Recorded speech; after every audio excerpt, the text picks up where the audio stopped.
नमस्कार, बहुत स्वागत है आप सभी का। आप मुझे न्यूज़ 18 के डिजिटल प्लेटफॉर्म पर देख रहे हैं। मैं हूं आपके साथ जया मिश्रा। इस बार रेपो रेट में बदलाव नहीं किया गया है और इसे 5.25% पर बरकरार रखा गया। यानी लोन महंगे नहीं होंगे, आपकी ईएमआई भी नहीं बढ़ेगी।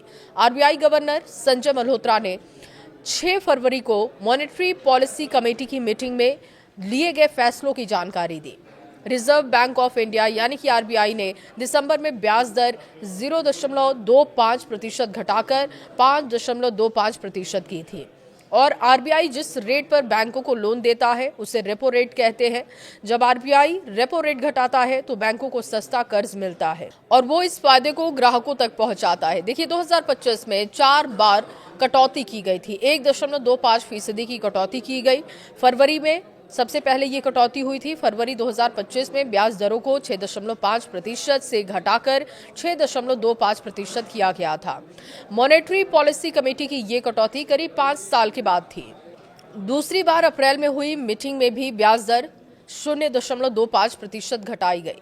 जून में तीसरी बार आरबीआई में दरों में कटौती करने की खबर सामने आई थी और 0.50% कटौती दिखी थी।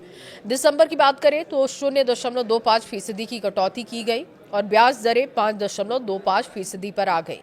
रिजर्व बैंक ने एक नया फ्रेमवर्क लाने का प्रस्ताव रखा है, जिसके तहत छोटे अमाउंट वाले फ्रॉड ट्रांजैक्शन में नुकसान झेलने वाले ग्राहकों को 25,000 रुपए तक का मुआवजा दिया जाएगा। गवर्नर मल्होत्रा ने कहा कि आप सभी जानते हैं कि हाल ही के दिनों में कई धोखाधड़ी वाले ट्रांजैक्शन हुए और इन्हें रोकने के लिए रिजर्व बैंक ने कई कदम उठाए और इसी सिलसिले में हम डिजिटल पेमेंट की सुरक्षा बढ़ाने के उपायों पर डिस्कशन पेपर भी जारी करने वाले हैं।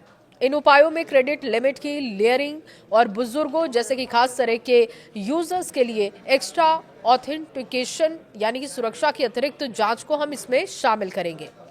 आरबीआई के मुताबिक महंगाई को लेकर स्थिति फिलहाल राहत भरी है। संजय मल्होत्रा ने वित्त वर्ष 2026 के लिए रिटेल महंगाई दर के अनुमान को 2% से बढ़ाकर 2.1% कर दिया है। आरबीआई गवर्नर ने कहा कि महंगाई का दबाव फिलहाल कम है। सिर्फ सोना चांदी जैसे कीमती धातुओं के मामले में थोड़ा असर दिख रहा है और इसकी वजह से वैश्विक स्तर पर इनकी कीमतों में उतार चढ़ाव है। बाकी ज्यादातर चीजों के लिए कीमतें काबू में हैं और चिंता करने की जरूरत नहीं है। आरबीआई जिस ब्याज दर पर बैंकों को लोन देता है उसे रेपो रेट कहते हैं और रेपो रेट कम होने से बैंकों को कम ब्याज पर लोन मिलेगा।